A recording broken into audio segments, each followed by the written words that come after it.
dipakai keseharian kita, baik dalam menentukan diagnosis dan lain-lainnya berdasar alat bantu ini, karena alat bantu ini memang cukup membantu. Langsung saja ya. Jadi materi hari ini mengenai USG. Saya akan kenalkan dulu apa itu sih USG sebentar ya. Hmm, Ntar saya mengambil dulu materinya. Oh, ya.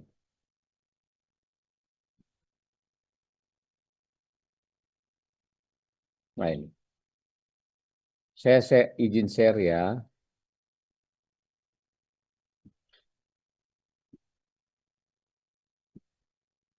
Udah kelihatan?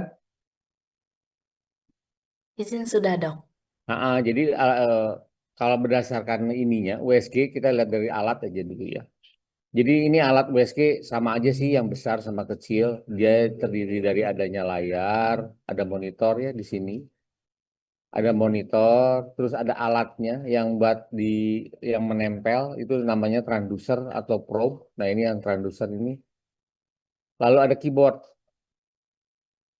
Nah, keyboard ini digunakan untuk salah satunya adalah memasukkan data ya. Jadi nama pasien, umur pasien, alamat, nomor status dan lain-lain. Juga keterangan-keterangan yang bisa dituliskan berdasarkan keyboard ini. Terus ada bagian dari USG untuk ininya apa? Yang berhubungan dengan pemeriksaan. Jadi ada dua komponen besar di keyboard di layar ya apa di tempat ini adalah memasukkan data pasien dan untuk memeriksa pemeriksaan USG. Juga di sana ada printer ya yang harus ada ya untuk menghasilkan gambarnya. Nah, ini yang disebut transducer. Transducer itu yang kita pegang. Ada yang dipegang dibuat di tangan, di perut. Ada juga yang secara untuk transvaginal ya, ini alatnya kurang lebih kayak begini. Lalu, nah ini tombol-tombol. Nah, alat USG ini ada dua bagian yang penting berdasarkan tombolnya, yaitu bagian yang tadi saya sudah bilang untuk memasukkan data pasien. Nah ini ya.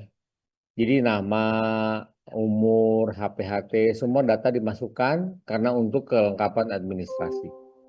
Nah, nanti setelah itu kita bisa melakukan pemeriksaan. Nah, saat melakukan pemeriksaan itu mempunyai tombol yang berbeda. Jadi di situ tuh kayak HP kita deh. HP kita kan bisa cahayanya dibesarin, dikecilin, gambar kecil dibesar, di zoom, dikecilin, kurang jelas diperjelas. Nah, itu bisa. Ada di tombol-tombolnya yang berhubungan dengan pemeriksaan USG itu sendiri ya. Nah itu alat-alat tersebut dan nanti ada hasil. Jadi nanti dalam nanti setelah itu ya. Nah ini kurang lebih kalau persiapan secara umumnya ya harus ada lengkap ya. Ada sama buat tidurnya, ada alatnya dan persiapan termasuk penerangan cahayanya harus sesuai. Karena tidak boleh harus nyaman ya, nyaman untuk pemeriksa juga nyaman untuk yang diperiksa. Sebentar saya pindah lagi.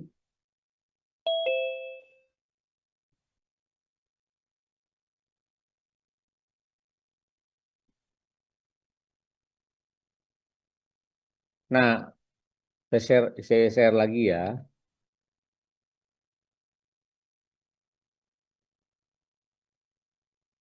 Nah, ini.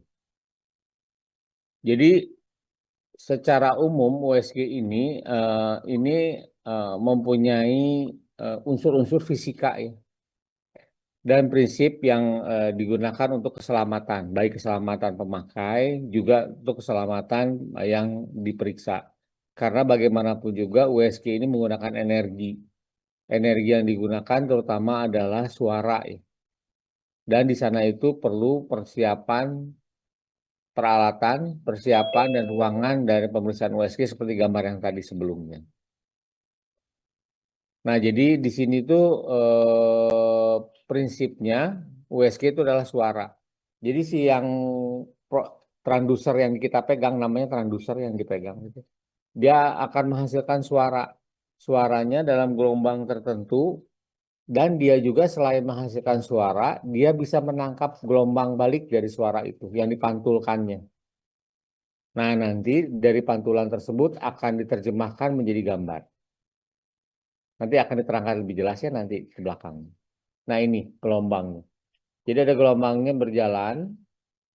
Dia itu pada dasarnya adalah suara dengan frekuensi yang sudah ditentukan. Ini kita lewat aja lah ini ya gelombang-gelombang ini. Nah, yang jadi penjelasan adalah ini. Udara adalah penghantar gelombang atau suara terburuk. Dia mempunyai kecepatan 330 detik. Kalau air termasuk baik karena dia 1400. Makanya itu alasannya kenapa kalau kita melakukan pemeriksaan USG atau mendengarkan Dopton atau nanti CTG yang bagian suaranya itu harus dilapisi oleh jelly. Karena untuk menghilangkan udara antara eh, transducer dengan kulit yang diperiksa. Itu maksudnya ya. Jadi kalau kita dengarkan detak jantung janin tanpa probe, tanpa jelly, itu suaranya sangat buruk. Karena ada udara yang terperangkap di antaranya. Dan dia penghantar gelombang yang buruk.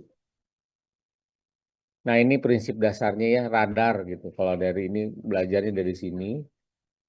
Ini frekuensi yang kita pakai. Jadi USG itu kita pakai aman ya. Karena dia tidak merusak jaringan sel. Dan digunakan tidak lama.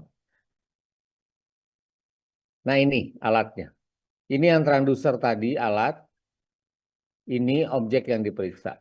Jadi alat ini mengeluarkan gelombang. Nah, gelombang ini nanti kalau ketemu objek, objek ini akan menyerap gelombang tersebut atau memantulkan tergantung dari kepadatannya. Semakin padat objek yang di depan, maka pantulannya makin banyak. Nah, nanti pantulan ini akan ditangkap. Yang ditangkap itu adalah echo-nya ya. Jadi gelombang pantulan yang ditangkap. Jadi transducer ini adalah otaknya. Dia bisa menghantarkan suara, dia bisa menangkap suara, lalu menerjemahkannya menjadi suatu gambar. Jadi hati-hati dengan transducer ini. Jangan sampai jatuh karena isinya kristal. Jadi kalau dia pernah jatuh, sudah dapat dipastikan gambarnya akan jadi buruk. Ini aja, yang buat dengar jantung itu, kalau dia jatuh, eh, suka jadi rusak karena pecah si kristalnya. Nah, ini transducer tuh ini ya, yang nempel ke kulit. Nah, yang kita pakai untuk abdomen adalah yang melengkung ini. Enggak, nah ini udah masih sama. Nah ini. Nah USG juga sama seperti HP yang kita pakai. eh, Dia mempunyai kualitas resolusi. Dan kualitas resolusi ini menghasilkan berhubungan dengan harga ya. Dan biasanya nyambungnya ke sana. Sama kayak HP. Jadi kalau yang bagus itu 2 titik akan terlihat seperti 2 titik. Ini gambar 2 titik. Tapi kalau resolusi yang buruk, 2 titik berjauhan seperti ini akan menghasilkan gambar seperti ini. Jadi kemampuannya berbeda untuk mengidentifikasi 2 titik yang berdekatan.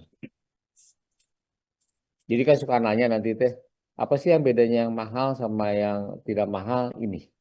Ya, resolusi yang baik itu dihasilkan dari kualitas barang yang lebih baik. Ini juga sama ya keterangannya. Mungkin lalu kedalamannya juga sama berpengaruh. Jadi alat itu berpengaruh ya. Ini juga sama penjelasannya.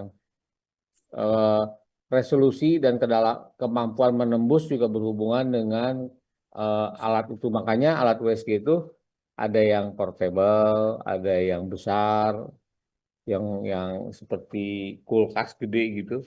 Nah, bias kalau dengan tahun yang sama itu resolusinya biasanya yang lebih besar lebih baik. Ini sih enggak ya. Artefak bukan, artefak bukan. Nah, saya pindah lagi ya sebentar.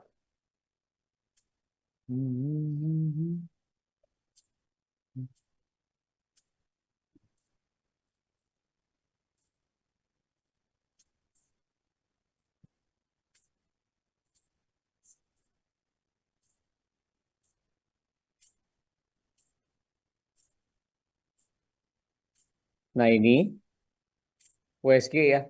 Jadi alat USG itu digunakan untuk apa? Untuk memberikan informasi vital. Bisa juga untuk melihat anatomi. Bisa juga untuk melihat perkembangan janin, pertumbuhan janin, keadaan janin, dan tidak membahayakan. Jadi kenapa bisa melihat pertumbuhan janin? Karena bisa diulang, pemeriksaannya bisa berulang-ulang. Yang namanya pertumbuhan itu berarti dilakukan dalam kurun waktu yang berbeda dengan hasil yang mungkin ada perbedaan. Ya, jadi tumbuh kembang, membesar. Ini sudah tadi yang digunakan ya. Jadi yang digunakan tuh aman. Di kebidanan kita sering pakai 35, 5, 7,5. Ini frekuensinya aman. Nah, ini prinsip dasarnya. Kalau kena benda yang keras, dia echo kan echo tuh balikannya ya, gelombang balik yang tadi juga jelaskan, dia akan terpantul secara utuh. Makanya akan berwarna putih. Contohnya apa? Tulang. Kan tulang tuh keras. Jadi kalau ada gelombang masuk, dia mantul lagi ke atas. Ter- Terpantul echonya hampir 100%, makanya warnanya putih. Kalau ada cairan, dia akan menyerap terus jalan. Tidak ada pantulannya, makanya warnanya hitam. Nah, warna yang lain adalah gradasi antara putih. Putih dan hitam ada gradasinya. Jadi misalnya kalau ketemu hati gitu kan, hati kan tidak sekeras tulang, tapi tidak selunak cairan. Jadi dia berwarnanya di antaranya. Jadi disebut gradasi. Ya.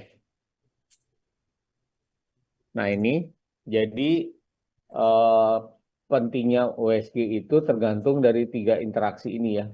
Jadi termasuk persiapannya, operator sama alat. Jadi kayak gini, kalau hamil muda siapkanlah dengan minum yang banyak supaya kandung kencingnya penuh. Nah itu tuh untuk memperbaiki interaksi jaringan ini. Kalau alat ya berhubungan dengan resolusi ya dan kemampuannya dan juga operator karena memang tergantung dari operator. Nah ini yang tadi ini udah maaf saya bingung. Nah di sini kan ini kan kulit ya. Nah kalau kulit tidak diberikan jelly atau tidak diberikan air, maka hantaran suara yang ada dari transducer ini akan dihambat oleh udara yang ada terperangkap di sini. Makanya suaranya jadi buruk. Untuk menghilangkan itu, kita berikan permukaan kulit ini adalah air atau jelly atau oil juga boleh, supaya hantarannya jadi bagus. Ya, ini sih pasti udah pas sering ngalamin ya. Kita kalau nganderin Dopton tanpa jelly itu suaranya hampir tidak bisa didengar karena ada udara yang terperangkap. Sama USG juga sama. Nah ini prinsip dasarnya. Jadi si transducer yang nempel ke kulit menghasilkan suara. Suara itu akan dipantulkan berupa echo ditangkap lagi oleh transducer, lalu akan dimasukkan ke dalam satu alat prosesor, lalu dirubah menjadi gambar. Kalau kardiotokografi nanti ya setelah ini ya, itu dirubahnya menjadi suatu gambaran gelombang kayak begini. Sama prinsipnya sama, ada alatnya sama yang khusus buat dengerin jantungnya ya. Nah, ini sudah terbukti aman. Jadi karena penggunaannya udah lebih dari 50 tahun ya. Tidak. Jadi kalau ada yang bertanya begini, "Dok, saya ada sakit sendi lalu saya diterapi dengan USG." Ya, bisa betul. Tapi itu frekuensi yang digunakannya beda. Jadi itu digunakan frekuensi yang bisa mempengaruhi sel. Nah, kalau yang ini digunakan frekuensi yang tidak mempengaruhi dan penggunaannya sebentar. Ini ya macam-macamnya, ada yang di perut, ada yang transvaginal, terus ada yang ada warna 3D dan 4D. Persiapannya, nah prinsipnya kan jadi USG bisa digunakan untuk apa? untuk memeriksa suatu organ yang banyak airnya. Prinsipnya itu aja. Jadi kalau mau lihat misalnya mau USG paru-paru gitu, itu nggak bisa karena banyak udaranya paru-paru. Kalau ada airnya, USG bisa dikerjakan. Contohnya apa? Kehamilan. Karena kehamilan itu bayinya ada di dalam air. Jadi gambarnya bakal bagus. Jadi cairan akan membuat gambar menjadi baik. Nah, untuk pemeriksaan, khususnya untuk trimester 1, itu baiknya kandung kencing penuh ya. Dan nggak perhatikan secara baik. Lalu, tar, sebentar.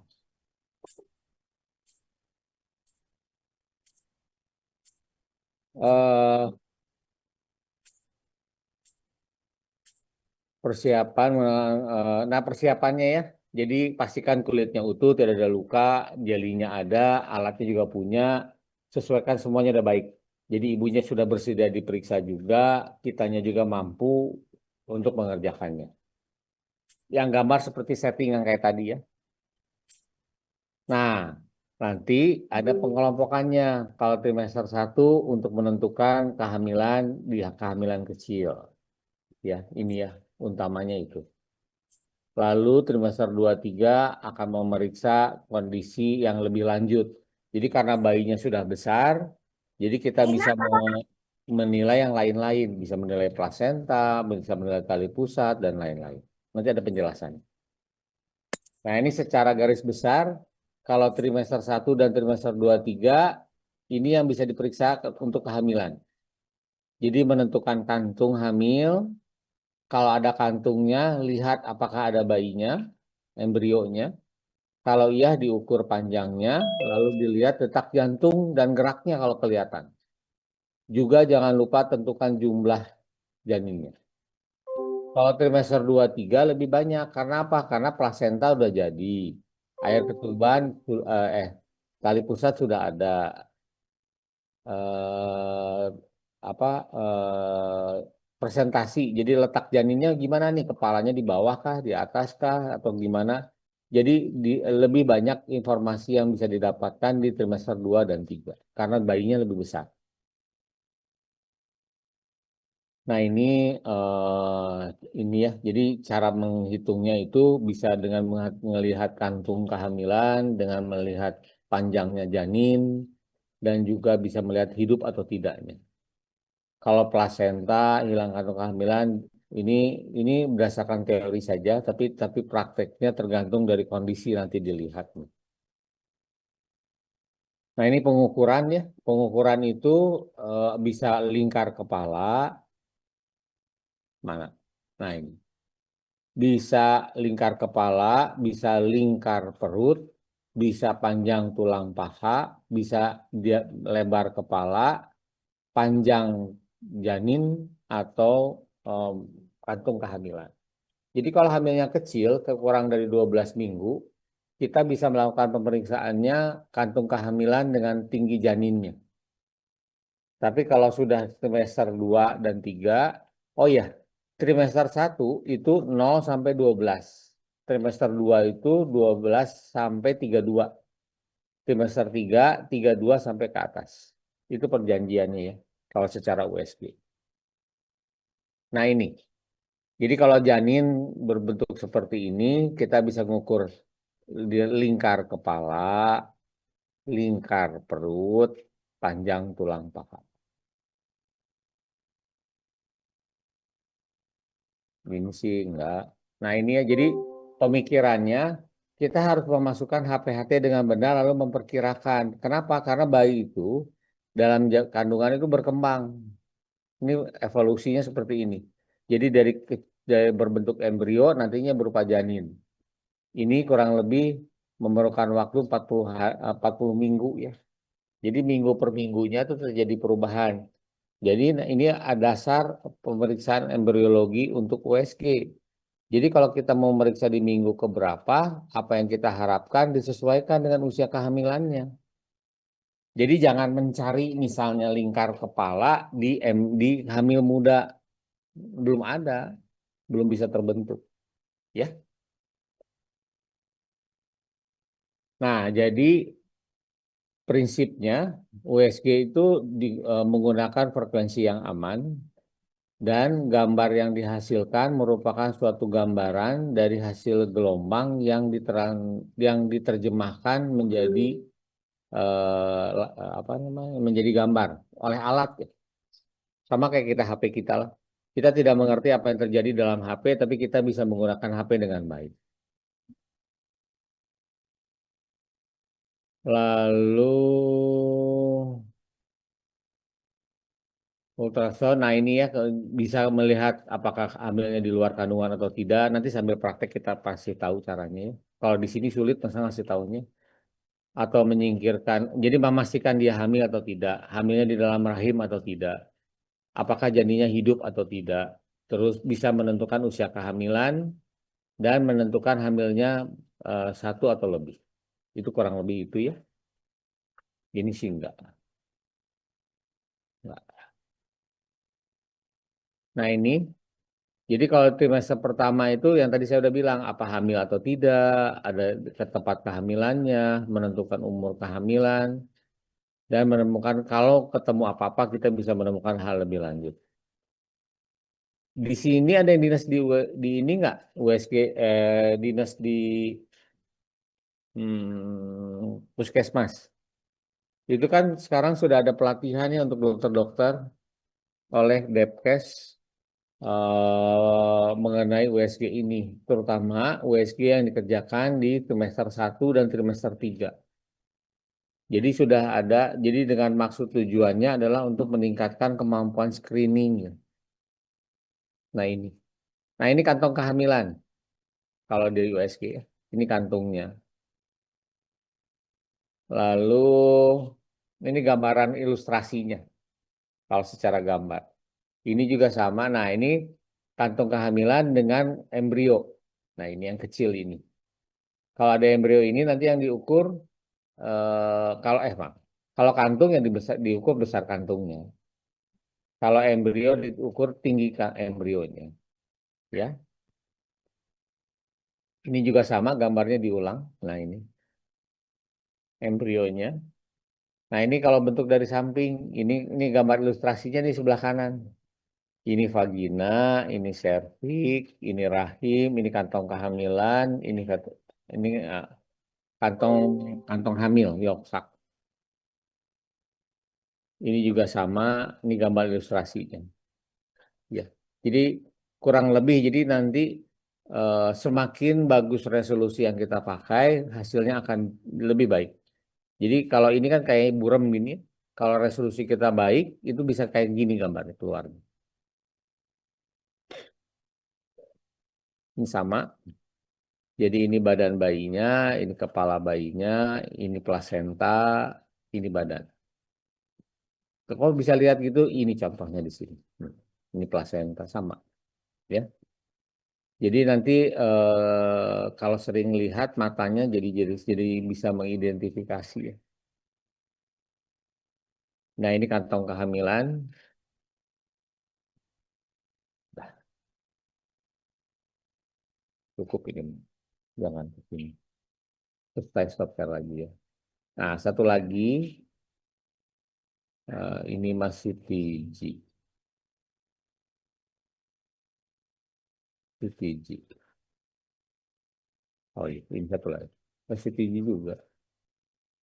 Ya, ya, ya, ya.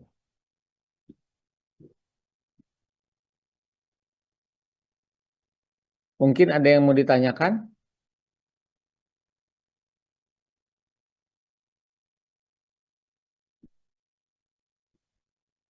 Ada yang ditanya nggak?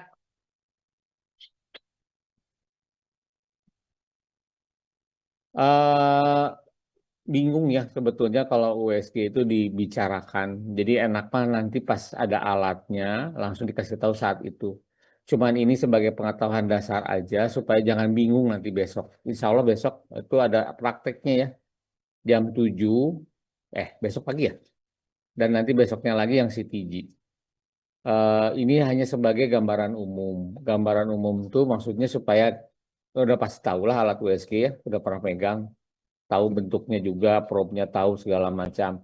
Nah, yang namanya alat jangan lupa dirawat. Jadi dibersihkan, nanti cepat rusak nantinya kalau enggak. Terus pastikan listriknya aman. Listrik naik turun juga bikin alat rusak, sama udara, suhu. Kalau bisa suhunya harus dingin ya. Jadi ada AC-nya gitu. Makanya kalau lihat deh kalau di tempat-tempat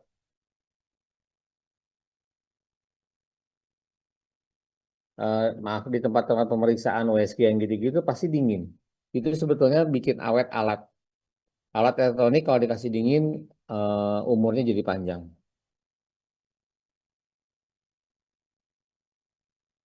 Iya, mohon izin dok. Dan Ya. teman-teman silahkan ada yang mau bertanya perihal materi yang sudah tadi disampaikan oleh Dr. Jeffrey mengenai USG.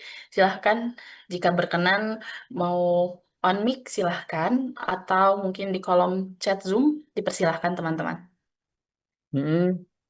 Saya, saya juga jadi gini, udah pernah megang kan semua ya, udah kebayang, pasti udah pegang lah, udah megang, udah kebayang gitu kan. Nah, kira-kira pertanyaannya apa? Atau gimana ya?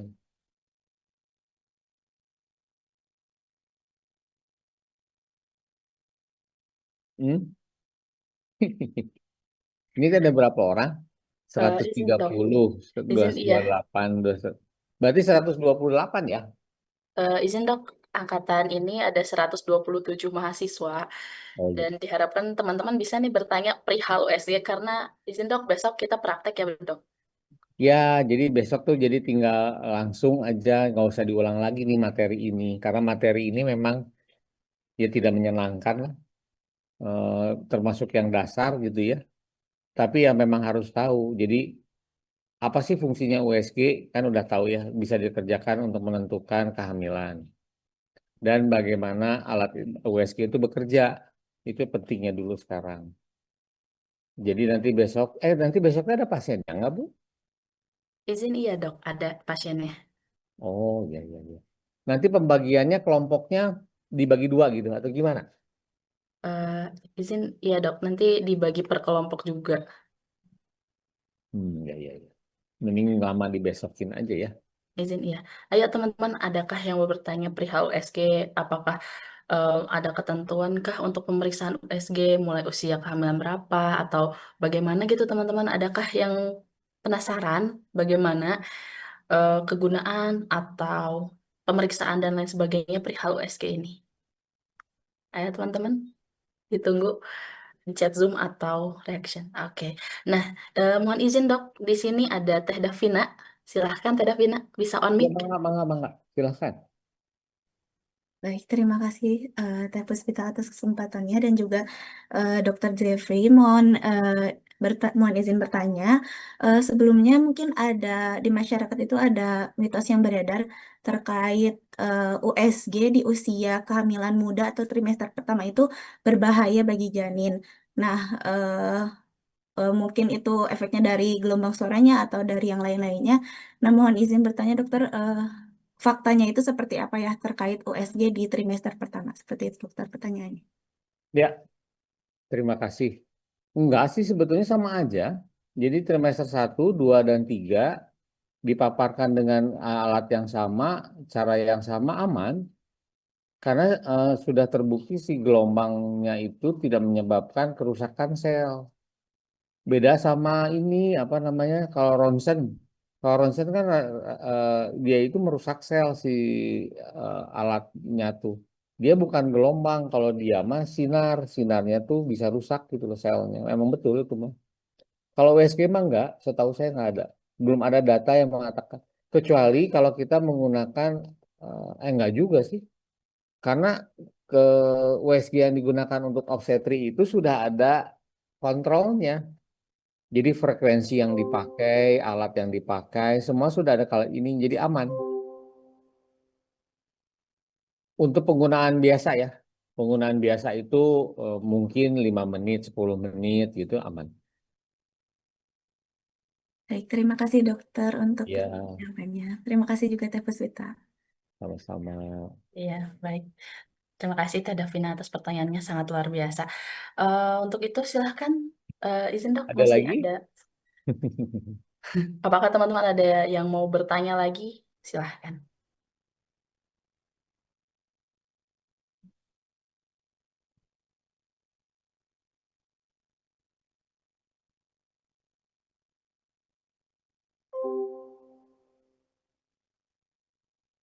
Mohon izin dok, mungkin sambil Ya, berjalan, teman-teman yang mau bertanya silahkan di kolom chat. Kita lanjut mungkin dok untuk kematerian yang berikutnya. Izin, ya Mangga. Dia sambil berjalan ya. Nah, izin baik sambil dok. saya perkenalkan dulu. CTG juga udah pada kenal ya. Terutama yang kalau yang dinas di rumah sakit atau di tempat yang sudah ada CTG-nya pasti udah tahu. Jadi CTG itu adalah alat bantu untuk memonitor kondisi bayi, tapi tidak berupa gambar, tapi berupa grafik nanti keluar ya. Di dalam grafik tersebut ada bagian janin, detak jantungnya, ada bagian kontraksi rahim, dan ada satu lagi yang dipakai adalah gerak bayi. Kalau yang kontraksi rahim itu ditempelkan di rahim ibu, namanya tokografi tokonya. Terus ada yang ditempelkan di suara jantung tertinggi disebut kardiografinya. Lalu ada yang ibunya memijit kalau bayinya gerak. Nah, sekarang saya masuk ke ininya ya, bentar.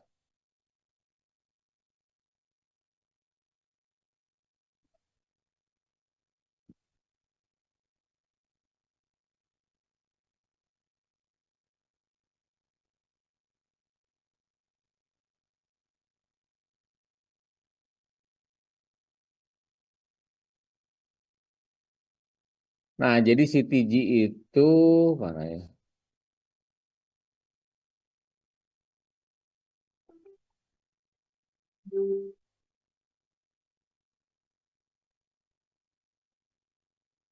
Kok jadi hilang?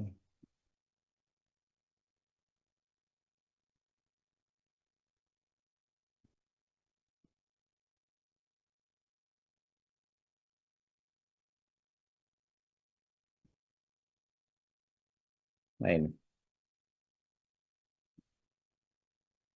Kok jadi ke sini? Belum.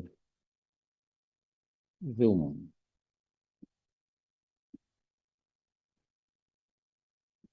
Nah, ini CTG ya. Jadi CTG itu alat yang digunakan untuk memonitor berdasarkan tiga parameter. Denyut jantung janinnya, kontraksi rahimnya, dan gerak janin. Nanti ketiga-tiganya akan disambungkan ya. Nah, ini normal, maaf, jangan yang ini dulu. Saya harus mengenalin dulu, mana yang ini kok hilang deh. Sebentar ya. Kemana sih yang CTG itu?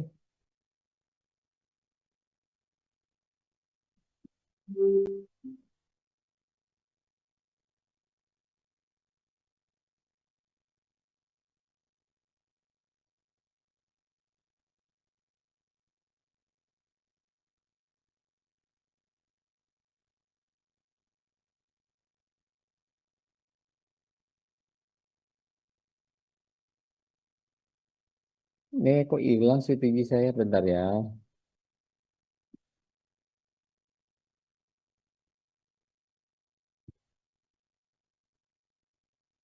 Oh ya Allah.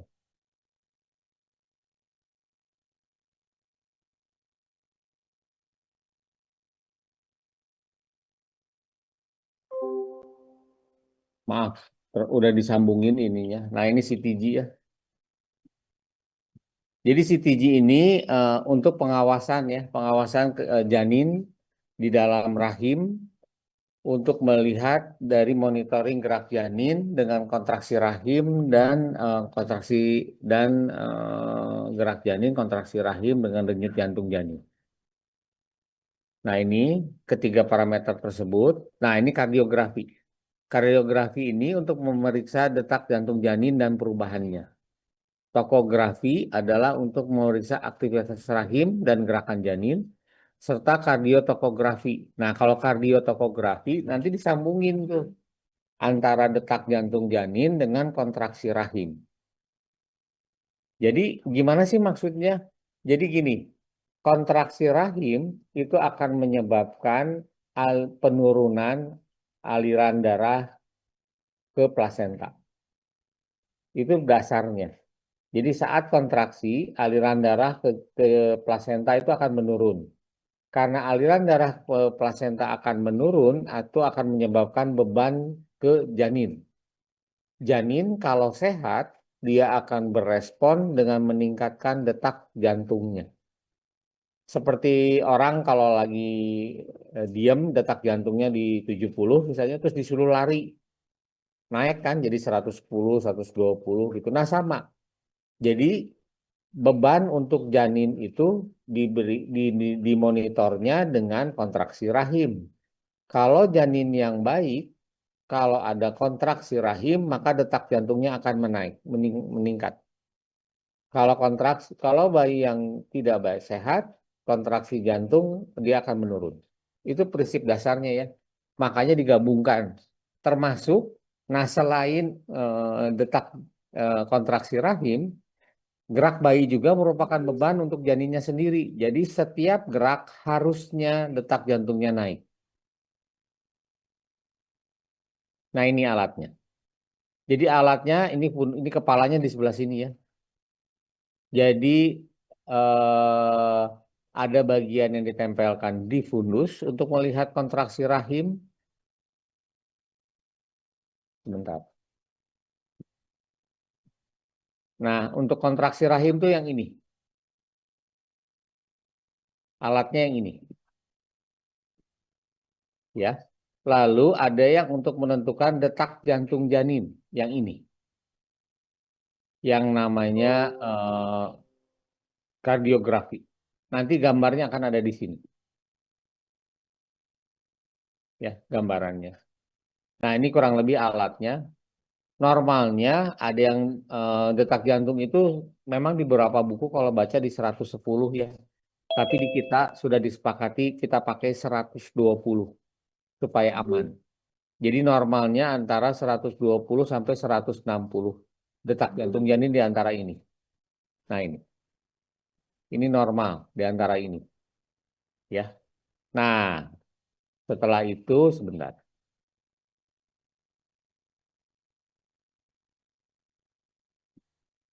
Nah, ini dasarnya. Jadi detak jantung janin itu sama seperti detak jantung orang dewasa. Jadi dia itu diatur oleh saraf otonom supaya detak jantung tetap normal. Jadi detak jantung itu tidak loncat-loncat ya.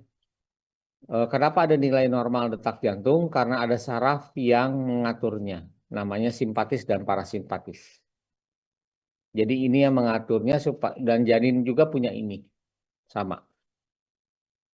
Nah, nanti kalau melihat CTG, nanti kita lihat ada frekuensi, ada variabilitas, dan ada perubahannya berdasarkan kontraksi rahim yang tadi saya bilang, dan janin, dan gerak janin.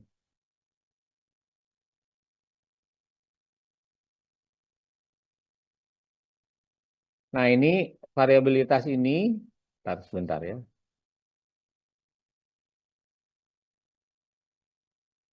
Jadi yang normal itu antara 120 sampai 160, ritmenya reguler, ada akselerasi. Nah, contohnya langsung aja ke sini ya, biar nggak bingung.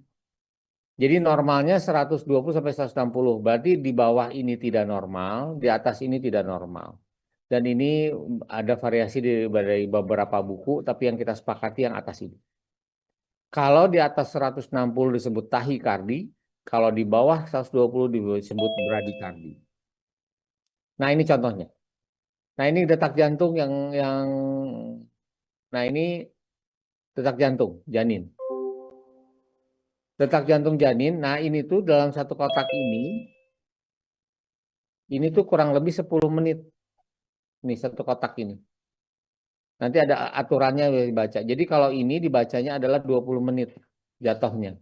Karena ada dua kotak ya, ada kotak satu ini, kotak ini. Jadi ini penilaiannya selama 20 menit ini. Variasinya di antara 120 sampai 160 yang normal. Nah, ini. Lalu ini kontraksi rahim. Kontraksi rahim ditempelkan tokonya, tempelin, nanti keluar ini kan. Gerak set, naik. Nanti turun lagi, naik lagi. Nah, kalau yang normal, pas kontraksi rahimnya meningkat, detak jantungnya juga akan naik. Nah, gitu, sama, barengan. Disebut akselerasi ini teh. Nah, ini teh sebutnya akselerasi. Ya, kalau naik bareng gini. Nah, akselerasi ini tetap harus dalam kisaran antara 120 sampai 160. Jadi tidak turun, tidak ke bawah. Ya, akselerasi peningkatannya tuh di antara itu. Nah, kalau ada gerak bayi, misalnya tercatat dia gerak-gerak gitu, satu di sini gerak, di sini gerak misalnya. Nah, detak jantung juga akan naik. Pas gerak, naik lagi. Nah, gitu. Kalau yang normal ya, kita bicara normal dulu. Nah, ini ada kontraksi rahim atau gerak janin untuk menentukan apakah janin itu sehat atau tidak. Kalau tanpa parameter gerak dan tanpa kontraksi rahim, yang bisa dilihat adalah apakah detak jantungnya di antara 120 sampai 160. Nah, itu.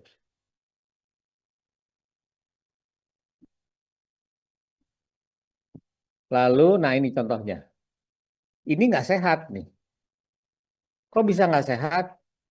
Karena ada kontraksi meningkat, besar, tinggi, kuat sampai 100 lebih malah. Tapi dia datar aja. Nggak naik. Ini harusnya kalau yang baik begini. Tapi ini juga baseline-nya udah di 180 ya. Udah nggak sehat. Yang normal kan di antara 120 sampai 160 di sini. Nah, antara ini.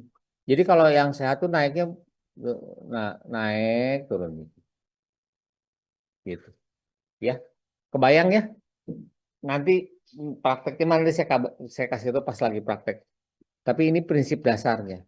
Nah, nanti jangan jadi bingung kita tuh. Ini maksudnya jadi gimana kalau yang normal? Nah, nanti ada batasannya. Nah, ini. Belum. Bukan yang ini. Nah, ini yang normal. Mana sih? Nah, ini yang normal. Yang normal itu adalah antara 5 sampai 25 kenaikannya. Yang tidak normal kurang dari 5 atau lebih dari 25. Ini tuh maksudnya apa sih? Nih, bit to bit. Jadi gerakan, nah yang ini ya, gerakan janin ini kalau saya gambar lagi, mana ya? Nah ini. Ini saya kasih gambar. Misalnya ini garis, jangan yang ini ya, nggak enak tuh. Bentar.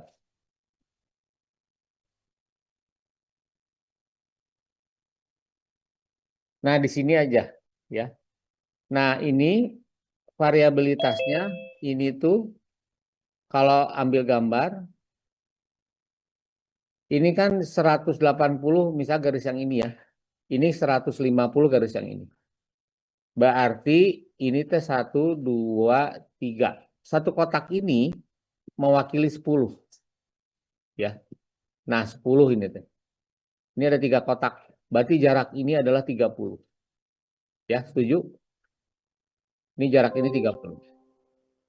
Nah, si gerak jantung janin itu normalnya antara 5 sampai 25 kan tadi. Jadi dia itu kalau misalnya 1 menit pertama di sini titiknya. 1 menit kedua di sini titiknya. 1 menit ketiga di sini titiknya. Misalnya. 1 menit lagi selanjutnya gitu. Nah, nanti kalau disambungin jadi gini. Tep, tep, tep, tep. Nah, gitu. Nah, ini normal. Karena perbedaannya tidak lebih dari 5 sampai 25. Kalau dia lebih dari 25, turun ke bawah ke sini, ini pasti udah nggak normal. Atau naik ke atas lebih dari 25 juga tidak normal. Atau si garis ini tidak pernah keluar dari 5 ini. Jadi gini ya terus, nah lurus. titik-titik ini juga tidak normal. Gitu ya maksudnya. Tapi kalau nanti kalau masih bingung, insya Allah besok pas lagi praktek saya kasih tahu.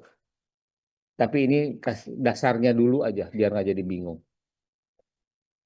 Ini yang disebut dengan variabilitas. Ya. Nah ini bukan kelihatan janin.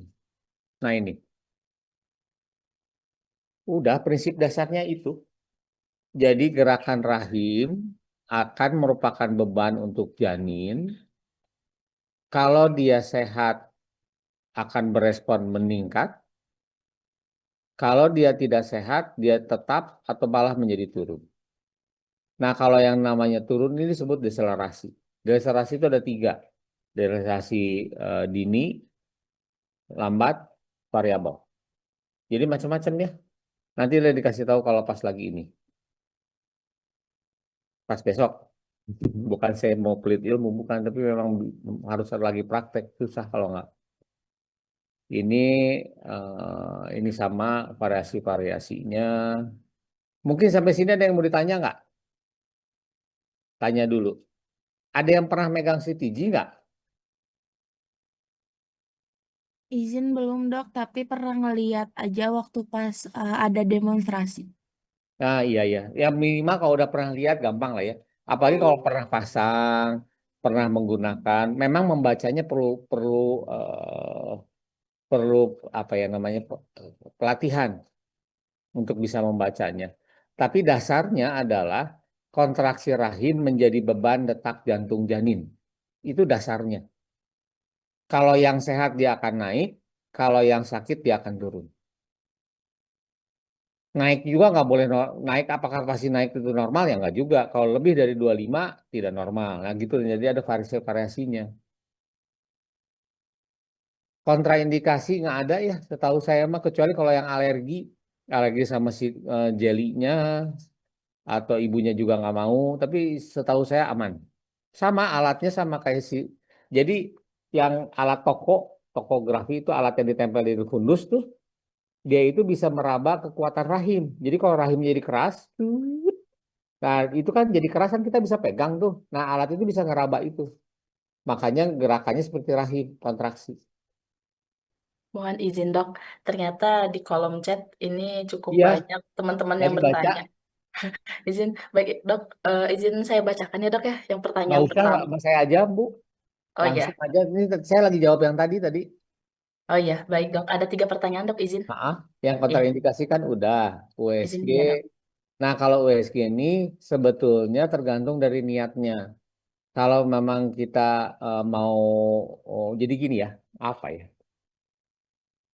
Bisa dibikin rumit, bisa dibikin sederhana. Tapi kalau sederhana itu yang tadi menentukan usia kehamilan, menentukan hamil atau tidaknya, menentukan janin hidup itu sederhana.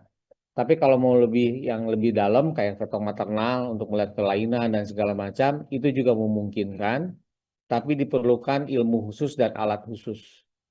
Karena memang nggak bisa cuma ilmu aja. Jadi alatnya juga harus bagus. Maaf ya, bukannya harus bagus dan memang harus bagus. Kalau nggak gambarnya buram yang tadi penjelasan itu loh. Ada 2 titik, kalau resolusinya rendah jadi 1 titik kelihatannya. Bergabung dia. Nah itu. Lalu kontraindikasi udah. Nah kalau USG itu tinggal kita masukkan aja. Oh saya mau mengukur apa nih? Lingkar kepala. Nah nanti dipilih di sana. Nanti besok loh. Dipilih lingkar kepala, ukur lingkar kepalanya. Nanti otomatis usia kehamilan langsung keluar. Jadi kita tidak usah itu bingung-bingung menghitung usianya berapa, berat badan jadinya berapa. Asalkan menunya sudah dipilih, itu otomatis hasilnya akan keluar. Jadi yang jangan sampai salah itu jangan sampai salah memilihnya. Saya mau mengukur lingkar kepala, tapi yang saya pilih lingkar perut, ya jadinya ngaco gitu. Atau mengambil potongannya tidak tepat. Jadi, nah suka dengar cerita kan, apa namanya, di dokter A di sana sama di sini mah suka beda. Nah itu salah satunya adalah keterampilan. Karena memang USG itu termasuk ke dalam keterampilan. Ada 3 faktor ya. Ada USG-nya, operatornya, dan lingkungannya. Itu yang berperan.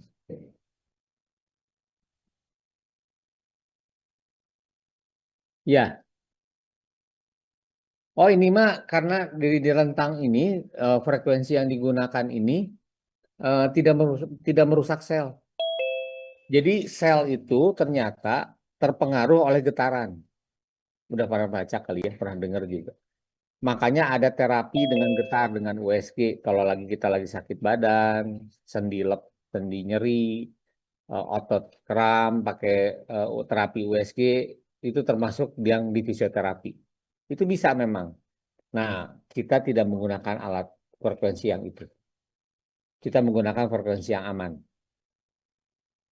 Jadi tidak mengganggu aktivitas sel, ya. Jadi kenapa dibatasi 3,5 sampai 5? Itu alasannya.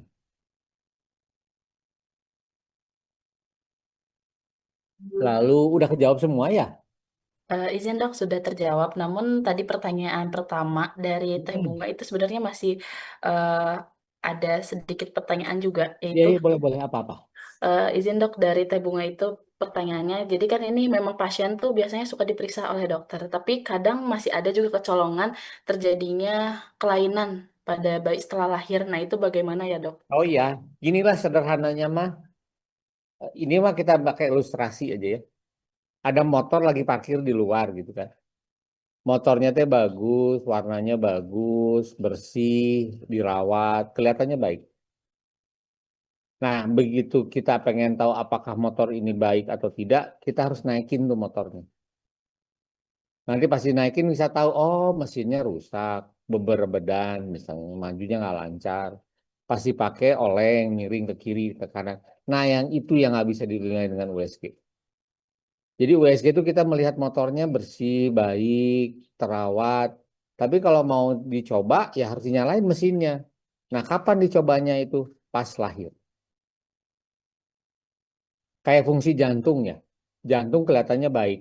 Ada 4 sekat, tidak ada aneh-aneh, ukurannya baik, semuanya normal. Tapi kan jantung itu akan diuji fungsinya saat bayi itu bernafas, paru-parunya nutup, sirkulasi jantung langsung terbuka. Nah, di situ baru terujinya. Itu yang tidak bisa dinilai, Bu. Bisa dinilai kalau sudah parah, tapi kalau bentuknya masih normal, nggak bisa. Mudah-mudahan ilustrasinya bisa ketangkep ya. Jadi motornya bagus, mesinnya nyala, di tempat di jalan-jalan nyala, begitu dipakai jalan, beberapa dan nah itu kan baru ketahuannya pas jalan. Kurang lebih kayak gitu. Apa tuh beberapa dan katanya bahasa nanti itu enak punya. Tidak lancar jalannya, ndut-ndutan gitu. Izin dok, jadi untuk kesimpulannya apakah betul kalau semisal USG ini hanya bisa melihat secara fisik, tapi kalau misalnya secara fungsi organ tubuhnya Ya, atau betul. kelengkapannya itu belum tentu bisa terdeteksi, apakah seperti itu dok? Ya, kurang lebih sama. Fungsi bisa diperiksa, tapi tidak seluruh fungsi. Tapi bisa. Kayak yang tidak bisa dinilai fungsi saraf. Apakah misalnya, maaf ya cerita, kakinya bagus, semuanya baik, kelihatannya baik, jari dan semua lengkap, begitu lahir kakinya nggak gerak. Jadi tidak ada persarafan, jadi kakinya lumpuh. Nah itu nggak bisa. Jadi fungsi yang seperti itu yang tidak bisa. Ya kurang lebih itu ya. Ya, mohon izin dok, ternyata ada tambahan lagi Ya ya lagi pertanyaan. baca ini. Ada 3 dari Teh Tiara, Teh Salma, sama Teh Siti. Ya, saya lagi baca yang Tiara. Ya, Deselerasi variabel itu berapa kali? Iya betul. Jadi deselerasi itu ada 3. Ada dini, lambat, variabel. Nah variabel itu lebih ke arah diarahkannya adanya lilitan tali pusat atau gangguan tali pusat yang sementara. Jadi dia kejepit lalu dia lepas lagi. Biasanya lilitan tali pusat paling sering. Deselerasi variabel teh keluarnya ya. Jadi menyebabkan hipoksia, bukan hipoksia maternal, hipoksia janinnya. Jadi si tali pusatnya kecekik, terjepit, aliran darahnya menurun, janinnya hipoksia. Jadi ada deselerasi kan. Nah setelah itu dia lepas lagi kan. Kalau udah lepas, baik lagi. Nah makanya disebut deselerasi variabel. Yang disebut dengan deselerasi variabel adalah deselerasi yang tidak berhubungan dengan kontraksi rahim. Jadi dia bebas kejadiannya. Nanti dikasih tahu pas prakteknya deh, gampang ya itu mas. Cuman kalau dibahasakan jadinya rumit gitu loh. Lalu cara menghitung peningkatan grafis. Nah, nanti kotak per kotak sama. Karena gini, kotak itu bisa kita setting 1 cm 1 menit misalnya. Bisa juga kita setting 1 cm 3 cm untuk 1 menit. 2 cm itu 1 menit. Nah, makanya nanti dikasih tahu kalibrasinya. Di alat itu nanti ditentukan. Jadi kita pengen berapa nih? Umumnya 1 kotak itu adalah 1 menit, kotak kecil. Umumnya. 1 kotak besar umumnya adalah 10 menit. Ya, itu umumnya. Kalau kenaikannya ke atas umumnya adalah 5. Nah, yang jadi masalah alat itu kan beda-beda, mereknya beda, alatnya beda, kalibrasinya beda. Nah, makanya harus diperhatikan itunya. Nanti takutnya jadi salah baca. Ini yang kotak-kotak ya. Nanti nanti kita lihat besok kita punya alat yang mana.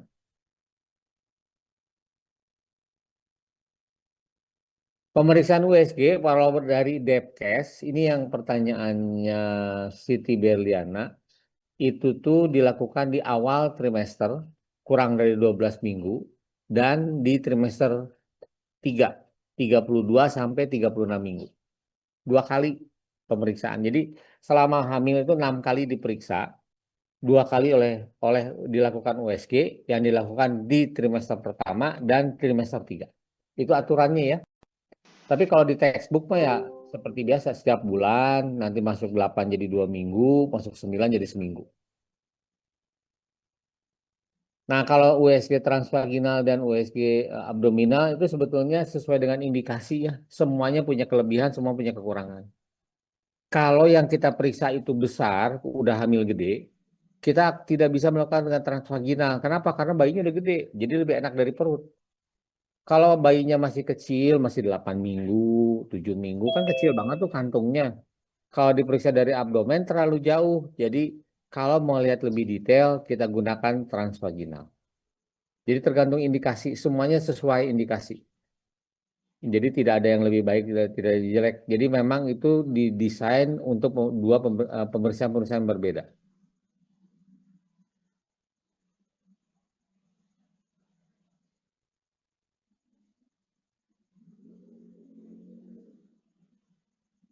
Iya, baik dok. Ternyata cukup banyak antusiasnya teman-teman yang bertanya ya Iya, dok ya, mulai dari USG, begitupun eh, ya. CTG. Nah, karena ini kan sudah umum ya, jadi pastilah akan bersinggungan antara USG dengan CTG ini akan bersinggungan nantinya. Jadi baiknya mah kenal, jangan sampai nggak kenal. Itu aja satu.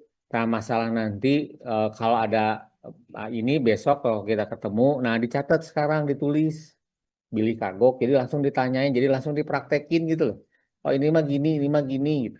Karena kalau kayak begini kan kayak kita belajar sesuatu, tapi kita belum terbayang karena belum kepegang gitu loh. Ya, tidak serumit yang diterangkan seperti ini sebetulnya. Cuman ilmu dasar tetap harus disampaikan.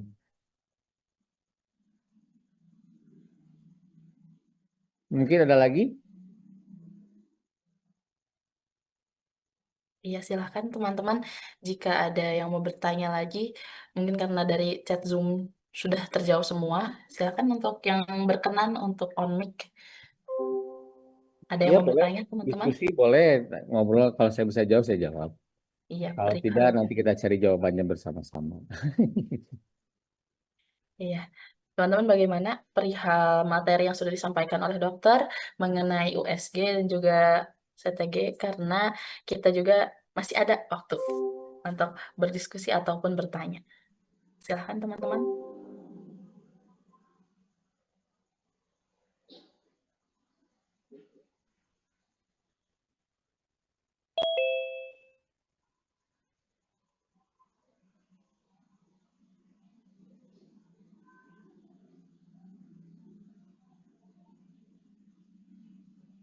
Teman-teman, apakah ada yang mau bertanya lagi? Silahkan. Nah, mohon izin dok, ini di chat Zoom ada pertanyaan lagi dari Teh Fania. Mana ya? Ntar saya baca. Oh ya, ada lagi. Izin iya dok. Ya, Fania ya, yang bertanya.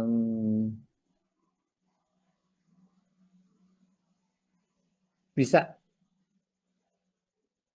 bisa.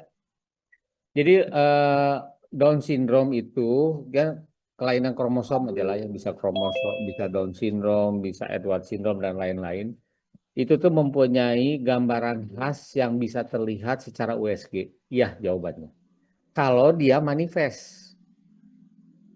Jadi orang dengan Down syndrome bisa menunjukkan gambaran khas yang keluar saat di USG. Bisa juga tidak. Kalau itu keluar, insya Allah bisa terdeteksi. Tapi kalau tidak keluar, ya tidak bisa dideteksi. Jadi kapan bisa dideteksinya? Saat lahir. Dengan apa? Dengan pemeriksaan kromosom tentunya. Nah, pemeriksaan kromosom ini sekarang itu bisa dikerjakan saat hamil pun sudah bisa. Namanya NIPT. NIPT. Ya, jadi